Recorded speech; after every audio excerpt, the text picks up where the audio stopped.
ഈശോ മിശിഹായിക്ക് സ്തുതിയായിരിക്കട്ടെ. വിശുദ്ധ യൗസേ പിതാവിൻ്റെ മരണത്തിരുന്നാളാണ്. ഒരുപാട് അപ്പച്ചന്മാർ മരിക്കണത് കണ്ടിട്ടുണ്ട്. അമ്മമാർ മരിക്കണത് അധികം അമ്മമാരുടെ മരണത്തിന് ആയിട്ടില്ല.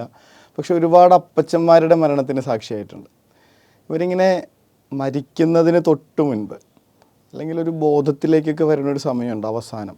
ആ സമയത്ത് അവർ കാണാനായിട്ട് അടുത്തോട്ട് വിളിക്കുന്നത് ഇനി ആ കുടുംബത്തിൻ്റെ ഉത്തരവാദിത്വം ഏറ്റെടുക്കാൻ പോകുന്ന ഒരാളാരാണോ അയാളെ വിളിക്കണം. ചിലപ്പോൾ മൂത്ത മകനാവാം, ഇളയ മകനാവാം. അടുത്ത ഉത്തരവാദിത്വം ആരാണോ എടുക്കാൻ പോകുന്നത് അയാളെ വിളിച്ച് ചെവിട്ടിലെന്തോ പറയുന്നു. അതിനുശേഷം മരണത്തിലേക്ക് പോകുന്നു. പിന്നീട് ആ മകൻ്റെ ജീവിതം കാണണം. അയാൾ അപ്പനേക്കാൾ മെച്ചമായിട്ട് കരുതലോടുകൂടെ ആ കുടുംബത്തെ കൊണ്ടു നടക്കുന്നുണ്ട്.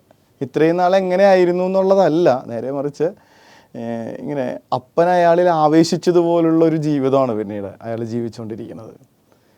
വിശുദ്ധ യൗസേ പിതാവ് ശരിക്കും പറഞ്ഞാൽ മരിച്ചിട്ടും മരിക്കാത്ത ഒരപ്പൻ്റെ ഓർമ്മകൾ മാത്രമല്ല, സാന്നിധ്യം പോലും തിരിച്ചറിയുന്നൊരു തിരുനാളാണ് വിശുദ്ധ യൗസേ പിതാവിൻ്റെ മരണ തിരുനാൾ. സഹസ്രാബ്ദങ്ങൾക്ക് മുൻപേ മരിച്ചുപോയ ഒരാൾ എന്നും തിരുസഭയെ നയിക്കുന്ന സാന്നിധ്യമായി നമ്മുടെ കൂടെയുണ്ടെന്ന് തന്നെയാണല്ലോ നമ്മുടെ വിശ്വാസവും അനുഭവവും.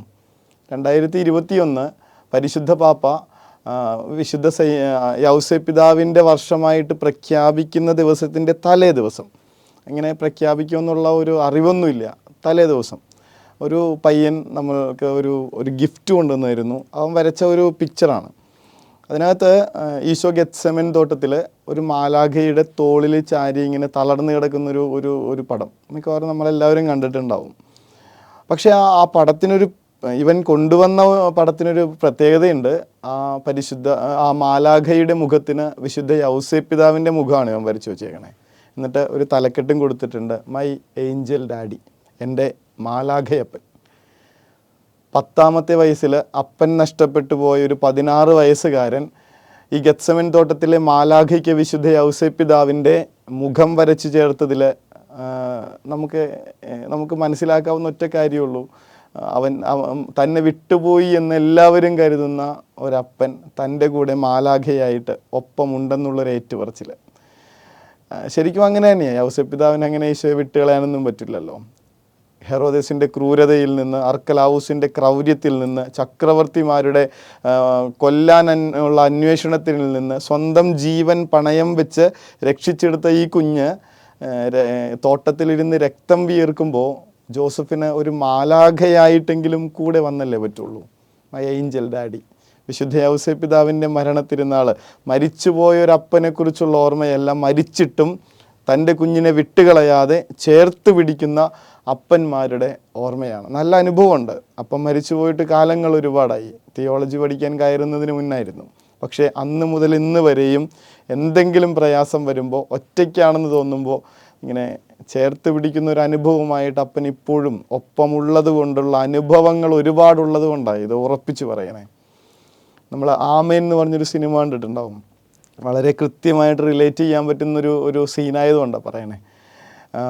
ആമീൻ എന്ന് പറയുന്ന ആ മൂവിയിൽ എല്ലാവരും ഒറ്റയ്ക്കാക്കി ഉപേക്ഷിച്ച് തള്ളിപ്പറഞ്ഞ് നിൽക്കുന്ന സമയത്ത് ആ സിനിമയിലെ ഹീറോ ഫഹദ് ഫാസിലാണ്. അയാൾ മുറിയിൽ വന്നിങ്ങനെ ഒറ്റയ്ക്ക് കിടന്നുറങ്ങുന്ന നേരത്ത് 2 മാലാഖമാരോടൊപ്പം ഒരു കട്ടൻ ചായയൊക്കെ തിളപ്പിച്ച് അപ്പൻ ഇയാളുടെ അടുത്തേക്ക് വരുന്നൊരു രംഗമുണ്ട്.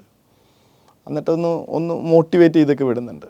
പിന്നീട് അവസാനമാണ് ഇത് കാണുന്നത്. അവസാനം എല്ലാവരെയും തോൽപ്പിച്ച് വിജയിയായിട്ട് തൻ്റെ മകൻ അവിടെ നിൽക്കുമ്പോൾ അച്ഛൻ്റെ മുകളിലിരുന്ന് കൈകൊട്ടിച്ചിരിച്ച് അവൻ്റെ സന്തോഷത്തിൽ പങ്കുചേരുന്ന ഇതേ മാലാഖമാരോടൊപ്പം നിൽക്കുന്ന അപ്പൻ്റെ ആത്മാവ് വിട്ടുപോകാൻ പറ്റില്ല എന്നേ.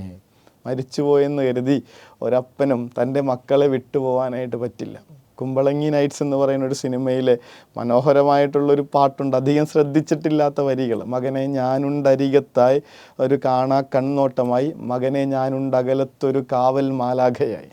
ഓരോ അപ്പന്മാരും മക്കളെ, കുടുംബത്തെ ഇങ്ങനെ ചേർത്ത് പിടിച്ചിരിക്കുന്നുണ്ടെന്ന് വിശ്വസിക്കാൻ തന്നെയാണ് ഇഷ്ടം.